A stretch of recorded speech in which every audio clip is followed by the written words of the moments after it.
Guys, welcome back to my channel. कैसे हो आप सब? फाइनली आरआरबी पीओ का एग्ज़ाम हो गया कंप्लीट। आज है 5 अगस्त और ये वीडियो मैं इसलिए बना रही हूँ कि दो इश्यूज़ हैं जो कि मुझे लग रहा था कि कुछ प्रॉब्लम आने वाली है। मेरे को भी थोड़ा सा डाउट हो रहा था कि अब आगे क्या किया जाए, और आई थिंक मेरी तरह सेम आप लोगों को भी हो रहा होगा।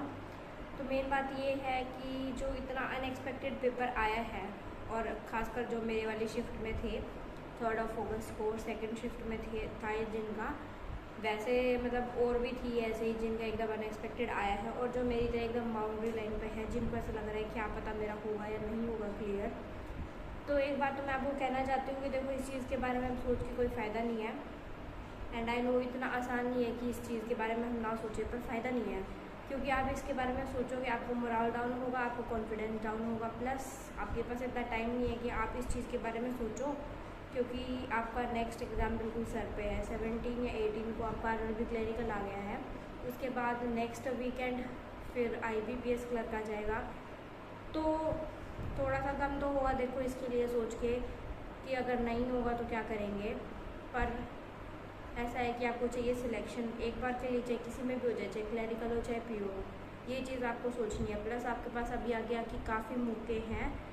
तो आई वॉज थिंकिंग कि हमें इस चीज़ पे ना फोकस करके कि कैसा रहेगा क्या रहेगा, वो तो चीज़ अभी ये है कि रिज़ल्ट ही बताएगा हमें कि कैसा रहेगा क्या रहेगा। हमें इस चीज़ पे फोकस करना चाहिए इंस्टेड कि हम आरआरबी क्लर्क को अपना 110% दे, 100 नहीं 110%।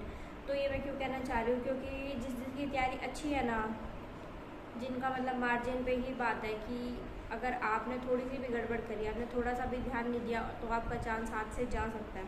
जैसे कि मेरी भी ठीक है तैयारी, और मुझे ऐसा है कि मेरा हो जाएगा, मतलब इतना कॉन्फिडेंस है। पर बात ये है कि एग्ज़ाम से जस्ट पहले जो आपकी स्ट्रैटेजी होती है ना, वो काफ़ी मतलब सॉर्टेड होनी चाहिए, जिसकी वजह से आप अपना एग्ज़ाम अच्छे से क्लियर कर सको। तो बहुत सारे लोग हैं जो भी कंफ्यूज हैं कि आगे का रोड मैप क्या होना चाहिए। देखो, हमारे पास है 2 वीक, और 2 वीक में आपकी अगर तैयारी अच्छी है तो आप इस चीज़ को मेक और ब्रेक कर सकते हो बहुत अच्छे से। और जानिए कैसे।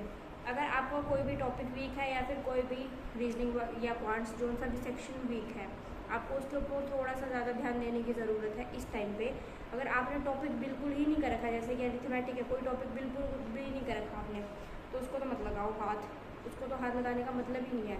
जैसे आपने कर रखा है, बट उसमें आपको थोड़ी सी और क्लैरिटी या थोड़ी सी और प्रैक्टिस की ज़रूरत है, जिससे आप इस चीज़ को यहाँ से यहाँ पहुँचा सकते हो। तो आप उस चीज़ पे करो। और जैसे मैं मेरा कहना चाहूँगी तो मेरा रीजनिंग काफ़ी अच्छा है, मेरा हो जाता है सारा, कभी कभी टाइम से पहले भी कंप्लीट हो जाता है सेक्शन, और एक्यूरेसी वगैरह भी ठीक रहती है। तो मुझे रीजनिंग की बिल्कुल भी टेंशन नहीं है। मेरे को टेंशन है क्वांट्स की। तो क्वांट्स में ऐसा है कि ना, मुझे आते हैं, मेरी स्पीड भी ठीक है, बट अभी कुछ टाइम से मेरी जो प्रैक्टिस है थोड़ी सी ऐसे चल रही है गड़बड़। और उसमें भी मैंने ये गड़बड़ करी है कि मैं सिंप्लीफिकेशन वगैरह माइंड में नहीं कर रही थी, पेन से कर रही थी। और ये चीज़ की थोड़ी सी प्रॉब्लम हो रही है। जब मैं मॉक लगा रही हूँ तो मुझे रियलाइज़ हुआ सिंप्लीफिकेशन वगैरह मैं पेन से सॉल्व कर रही हूँ, और उसकी वजह से मेरे को डबल टाइम लग रहा है, जितना कि मुझे लगना नहीं चाहिए। तो मेरा भी फोकस है कि मैं सिंप्लीफिकेशन की एक तो ज़्यादा प्रैक्टिस करूँगी, मॉक को छोड़ के अलग से भी मैं सिंप्लीफिकेशन को प्रैक्टिस करूँगी। इसके साथ में ना मैं कोशिश ये कर रही हूँ कि मॉक में ना जितनी भी बार मैं करूँ, पेन से ना करके मैं सीधा माइंड में कैलकुलेशन करूँ, और ठीक कैलकुलेशन करूँ, एक्यूरेसी भी रखूँ।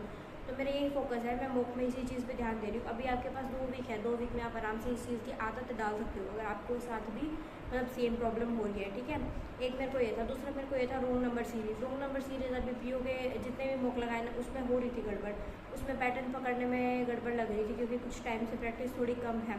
तो अगर आप ज़्यादा प्रैक्टिस करोगे तो आपको पैटर्न्स देखने ही साथ मतलब कि थोड़ा माइंड में आ जाते हैं। दूसरा थोड़ा सा डिफरेंस निकालने वाला पार्ट, आई नो बिल्कुल सिंपल कैलकुलेशन है ये, पर ये गड़बड़ हो रही है मुझे। तो मैंने अब यही सोचा है कि मैं मॉक के साथ में इन दोनों चीज़ों को अलग से थोड़ा थोड़ा डेली प्रैक्टिस करूँगी, ताकि मेरे इस चीज़ के ऊपर हाथ अच्छे से बैठ जाए पेपर से पहले। क्योंकि आरआरबी क्लर्क एक ऐसे एग्ज़ाम है जिसमें आपको पूरे के पूरे अटैम्प्ट करने की कोशिश करनी पड़ेगी, तब जाके आपके 80 में से 78, 79, 76, 77 इतने कुछ होंगे। प्लस कट ऑफ भी इसकी कितनी ज़्यादा जाती है, लास्ट टाइम भी 75 पूछ गई थी, तो हम रिस्क नहीं ले सकते। और इसमें दूसरी बात ये कि जैसे अब इस बार तो थोड़ा सेक्शनल टाइमिंग है, और सेक्शनल के अकॉर्डिंग हम अभी कुछ कह नहीं सकते कि एग्ज़ाम का लेवल क्या आएगा और कट ऑफ क्या होगी, बट फिर भी पिछले जितने भी सालों से एग्ज़ाम चलता आ रहा है उसके अकॉर्डिंग हमें तैयारी करके ही रखनी पड़ेगी इसकी, क्योंकि क्लर्क का है तो ओबियसली एग्ज़ाम आना तो ईजी है, बहुत ज़्यादा लेवल हार्ड इसका होना नहीं चाहिए। अगर दे देंगे तो क्या ही इलाज है, उसके अकॉर्डिंग कट ऑफ जाएगी, कम जाएगी, बट इसके अकॉर्डिंग तो रोड मैप आपका यही होना चाहिए। एक तो आप अगर थोड़े ठीक ठाक अटैम्प्ट करके आए हो तो आपको मेंस की तैयारी स्टार्ट कर देनी है अभी से ही, आपको कोई रिजल्ट की वेट नहीं करनी। अगर करोगे ना तो मतलब पीछे रह जाओगे, ये गलती मैंने लास्ट टाइम की थी और मेरे पे बहुत भारी पड़ी है, ठीक है। तो आपको अभी से ही करंट अफेयर्स लर्न करने स्टार्ट कर देना है, आपके पास ये मंथ है अच्छे से करने के लिए। आप अगस्त के करते रहो साथ साथ में, आप जुलाई जून जितना भी आपसे पार्ट हो सके साथ साथ उठाओ, साथ साथ याद करो और रिवाइज करो। साथ में आप वीक में ज़्यादा से ज़्यादा 2 या 3 मेंस के मॉक लगाओ, 2 दिन में कंप्लीट कर लो, 1 दिन में कंप्लीट करना ज़रूरी नहीं है, पर अगर आप अभी से शुरू कर दोगे तो सोचो एग्ज़ाम तक आप कितने सारे मॉक लगा चुके होंगे और ये आपकी बहुत अच्छी प्रैक्टिस हो जाएगी। और ऐसा कभी नहीं होता कि आपने कुछ पढ़ा है वो वेस्ट जाएगा, वो आपका कहीं ना कहीं काम आएगा ही आएगा। आगे कितने सारे एग्ज़ाम्स लाइंड अप है तो वो सारी चीज़ कहीं ना कहीं आपके काम आएगी ही आएगी। तो मेंस की मॉक, करंट अफेयर्स मेंस का पार्ट ये हो गया। और जो हमारा प्री का पार्ट है, प्री के पार्ट के लिए आपको जो एग्ज़ाम लेवल के हैं मॉक वो लगाने हैं, पर कोशिश करना वीक में 3 से 4 मॉक आप थोड़े से हाई लेवल की भी लगाओ। जैसे गाइडली के हैं हाई लेवल के, ओलिव बोर्ड के हैं हाई लेवल के, प्रैक्टिस मॉक के हैं। ये मैं इसलिए कह रही हूँ क्योंकि जैसे RRBPO में अनएक्सपेक्टेड हुआ है, एकदम से लेवल करके उन्होंने तहस नहस। तो अगर गाइडली के लगा रही होती मैं तो मुझे इतनी प्रॉब्लम नहीं आती, मैं टेक्स्ट बुक के लगा रही थी जो कि एकदम एग्ज़ाम लेवल है तो मेरे को प्रॉब्लम आई। तो मैंने इस बार ये सोचा है कि मैं क्लरिकल में ये गलती नहीं करूँगी, हो सके तो मैं गाइडली का डेली 1 मॉक ज़रूर लगाऊंगी, बाकी 2-3 मैं अपने टेक्स्ट बुक के लगाऊंगी जो कि एग्ज़ाम के लेवल के हैं। तो आप भी ऐसे ही कुछ मिक्स एंड मैच कर सकते हो। और हाँ, जो भी टॉपिक आपको गड़बड़ लग रही है अपनी कैलकुलेशन पे काम करो, रीजनिंग के लिए अपनी रीडिंग स्किल्स पे और अपना कंसंट्रेशन पे काम करो, ये चीज़ें बहुत बहुत बहुत बहुत हेल्प करेंगी। और सिंप्लीफिकेशन, स्पीड मैथ वगैरह अगर आपको गड़बड़ लग रही है तो आप इनकी अलग से प्रैक्टिस करो ताकि स्पीड बढ़ सके, ठीक है। तो मुझे लगता है आई थिंक इतनी चीज़ें बहुत है।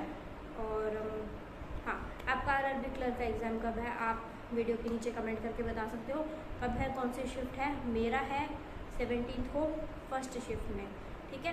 तो नेक्स्ट वीडियो इस तरह की मिलेगी आपको RRB क्लर्क के एग्ज़ाम के बाद। तब तक के अच्छे से अपनी तैयारी करी and all the best for exams. Bye bye.